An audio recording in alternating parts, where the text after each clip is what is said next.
778. What? What? No. What? You?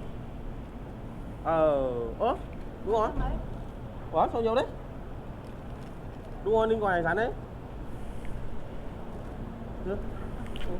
Plus delivery fee. Yes. Change.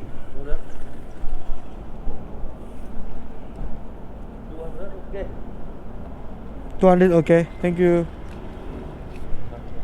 Thank you, come on. Kala siguro ng customer ko, di ko sila naiintindihan. Sabi ng customer ko, bakit ganun yung presyo niyan? Hindi naman 700 dyan ah. Sabi ng ganun ng customer ko, tinranslate ko na mga hyper kasi baka hindi nyo naiintindihan eh. Ako na tinranslate ko na para maintindihan nyo. So ayun sabi ng customer ko, bakit ganun yung presyo niyan? 600 lang yun ah. Di syempre nakakaintindi ako ng Vietnam language. Tinranslate, naintindihan ko sila. Sabi ko, sir, plus delivery fee. Kaya naging ganun yung presyo, di ba? Ganun lang. Kala nila hindi ako marunong mag-Vietnamese ha.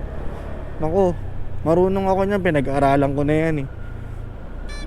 Di ba? Sample lang ko pa sila salitaan ng Vietnam eh. Pero may additional na yan pag nagsalita ka ng Vietnam.